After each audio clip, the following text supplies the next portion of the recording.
So, millions of people are going to wake up tomorrow morning, right? And they're going to immediately reach for their glasses. Oh, yeah, first thing. Literally the first thing. And they assume they've just, solved their vision problems for the entire day. Like the world goes from this blurry, hazy mess to sharp 4K resolution in a single second. It is a pretty incredible feeling, honestly. It really is.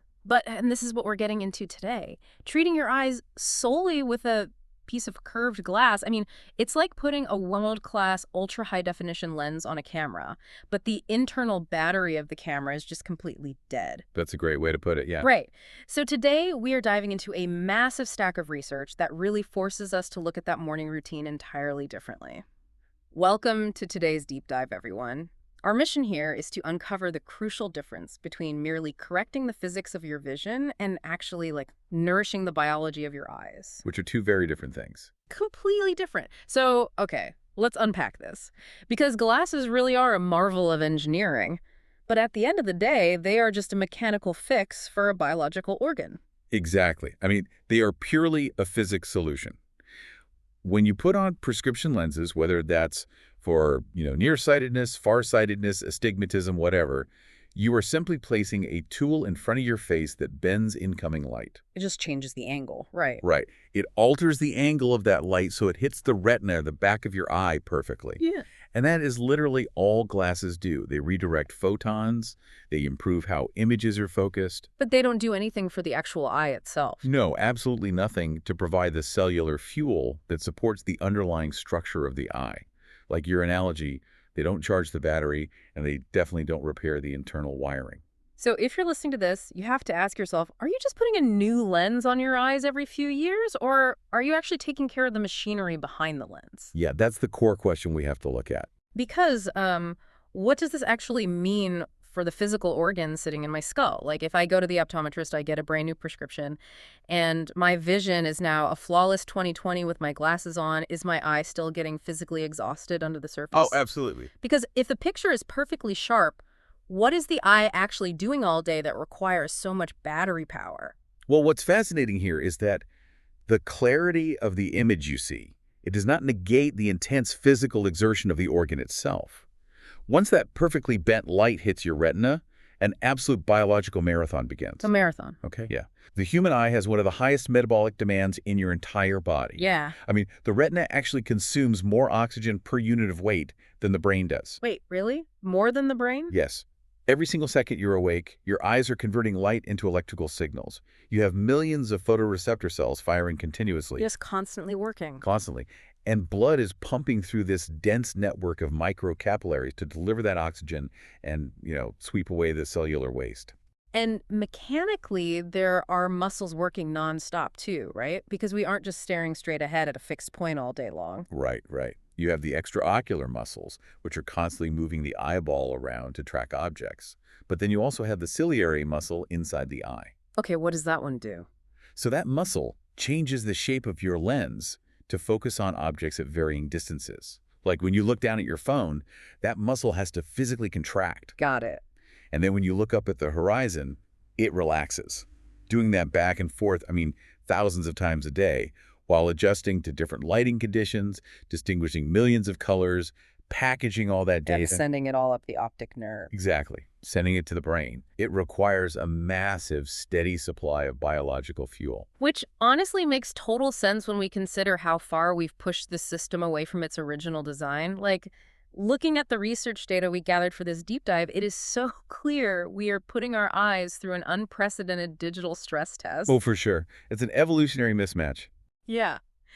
We are asking an organ designed to scan natural horizons for predators and food to instead, stare at a backlit piece of glass 12 inches from our faces for 10 hours a day. Yeah. Human eyes simply were not designed for the modern digital obstacle course. A typical day now involves, moving from a laptop monitor to a smartphone, then reading on a tablet, and then winding down by watching a brightly lit television in a completely dark room. Right. It's like forcing our eyes to run an ultramarathon on a treadmill in a dark closet while entirely forgetting to blink. And that analogy of forgetting to blink, that's actually medically accurate. Is it really? Yeah, the data shows that a normal human blink rate is somewhere around 15 to 20 times a minute. But when we stare at digital screens, that blink rate just plummets by half. Sometimes it drops to just 5 blinks a minute. Oh, wow. So the windshield wipers are basically just turned off. Essentially, yes. And your tear film, it isn't just water.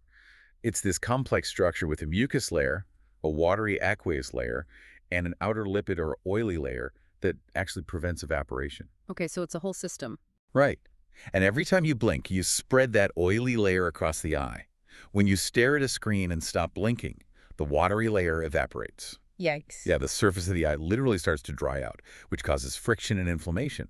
And you couple that with the fact that screen pixels force your focusing muscles to constantly microadjust, and you end up with profound cellular fatigue. Now, I hear the 20-20-20 rule brought up constantly as like the ultimate solution to this. Yeah. Every 20 minutes, look at something 20 feet away for 20 seconds. But let's be realistic here.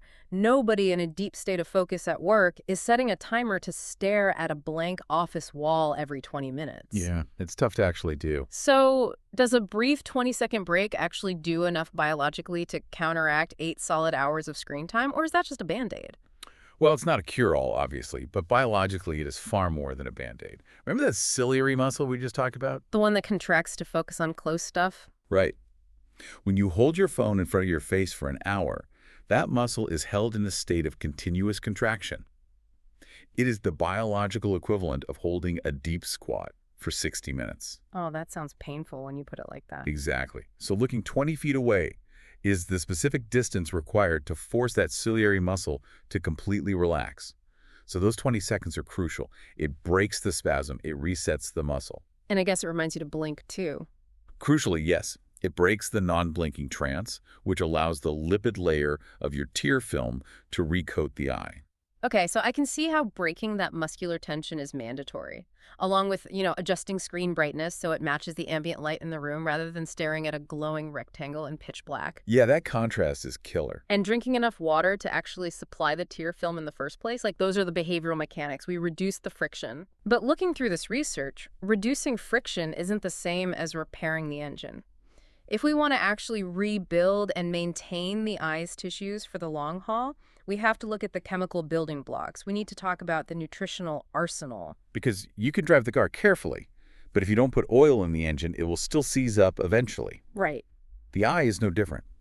The sheer volume of cellular turnover and metabolic activity happening in the eye generates a massive demand for specific nutrients. Okay, so let's get into the specifics, because the data doesn't just say, like, eat healthy. It points to very precise mechanisms. Let's start with vitamin A. I think everyone has that childhood memory of being told to eat their carrots for good vision. Oh, for sure. Bugs Bunny told us all. Right.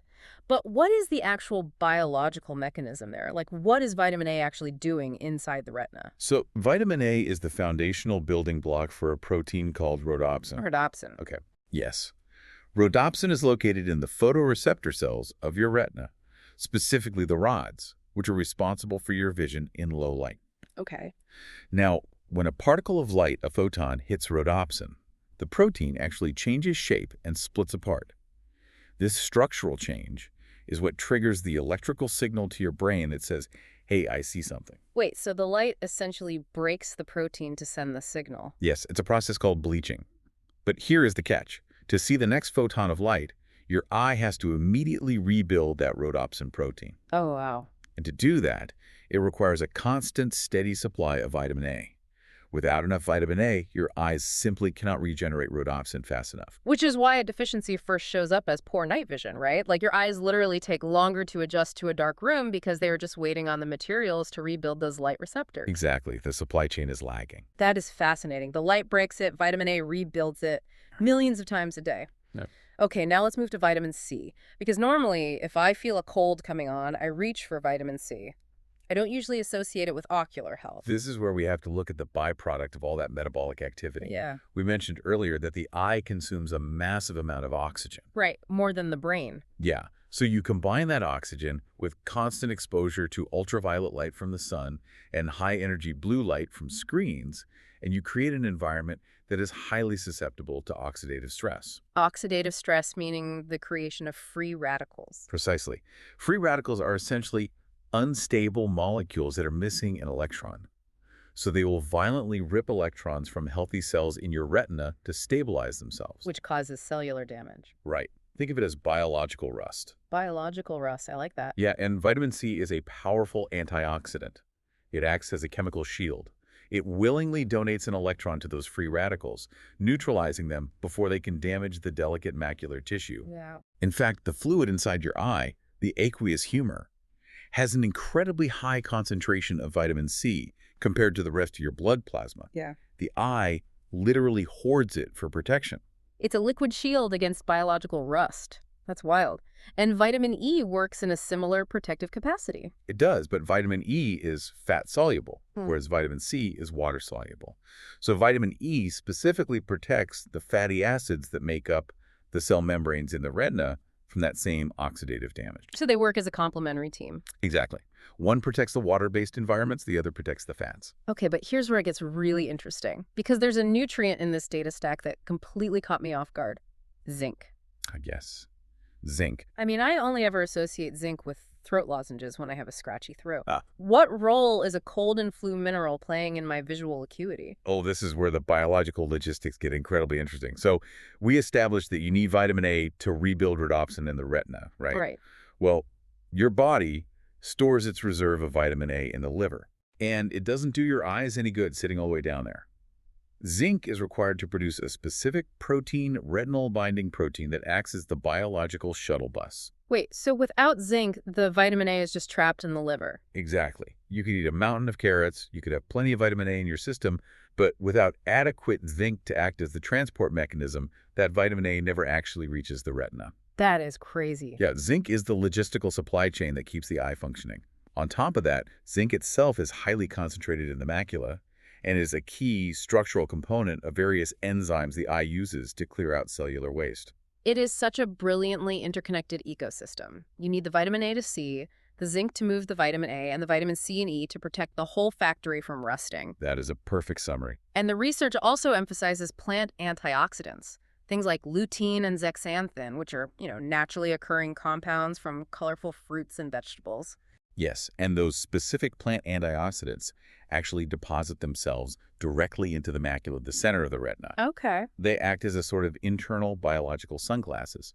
They absorb high-energy blue and ultraviolet light before it can even strike the underlying photoreceptors. So they're literally filtering the light before it causes that oxidative stress we just talked about. Exactly. They catch the damage before it happens. So if we look at the dietary requirements to fuel this machine, we need the leafy greens for the plant antioxidants, the citrus for the vitamin C, the carrots and sweet potatoes for the vitamin A, seeds and nuts for the vitamin E, and perhaps wild salmon or eggs for the zinc and omega-3s. It's basically a flawless farm-to-table Mediterranean diet. Right. But let's be entirely honest with ourselves here.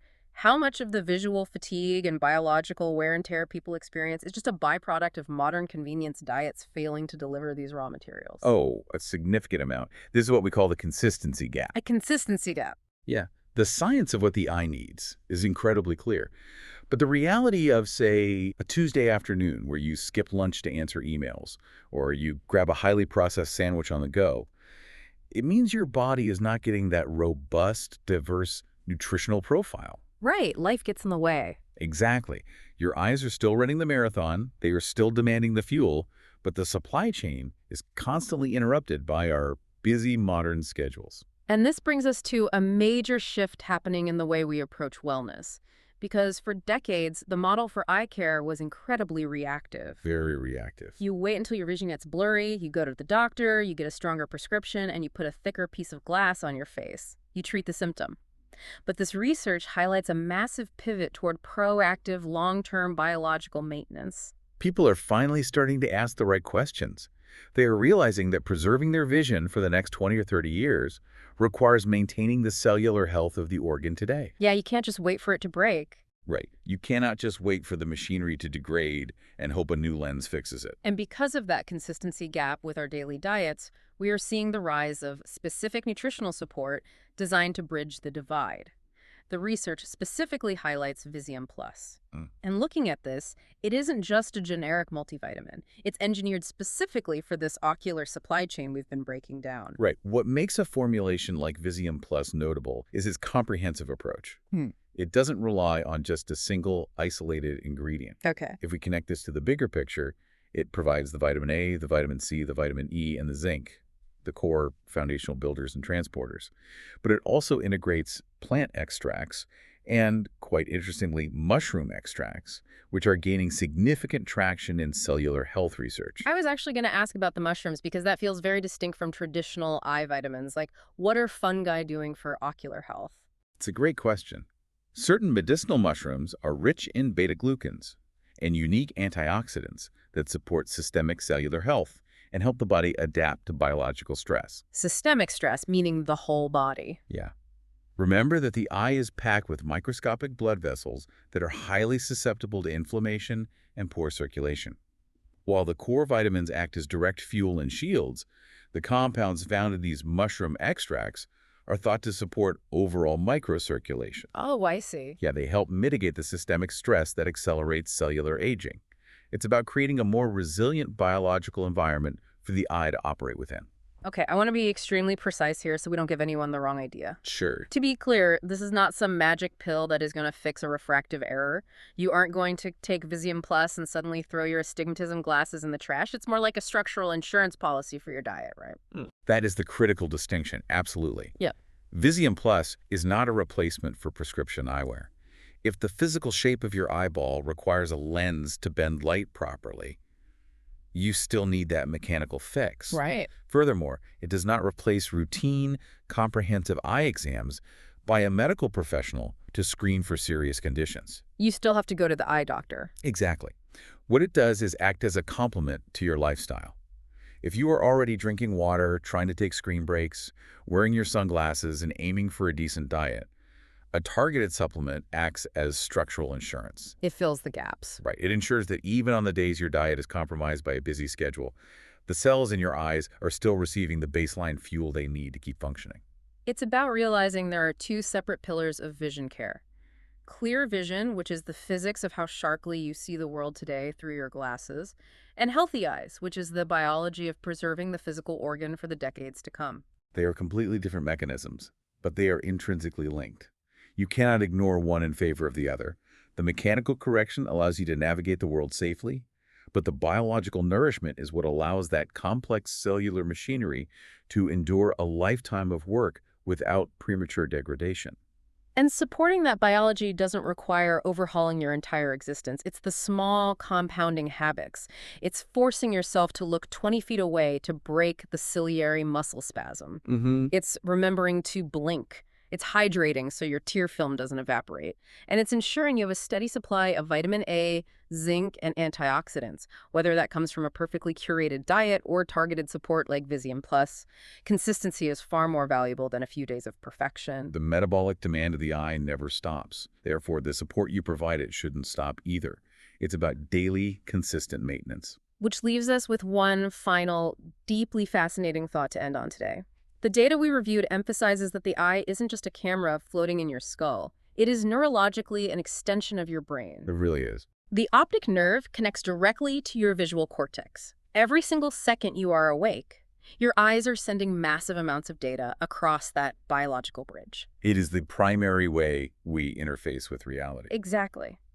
So if our eyes act as the primary biological bridge between the outside physical world and our inner conscious minds, we have to ask ourselves a fundamental question about how we treat that bridge. Right. If we shift our mindset from merely correcting a refractive error with a piece of plastic to actively nourishing the millions of living cells that dictate our perception of reality, could that change not just how sharply we see our daily lives, but how comfortably and vibrantly we actually experience them? It's a profound shift in perspective. It's something to seriously mull over tomorrow morning when you reach for your frames. Are you just putting a new lens on the camera, or are you finally ready to charge the battery? Thanks for joining us on this deep dive. We'll catch you next time.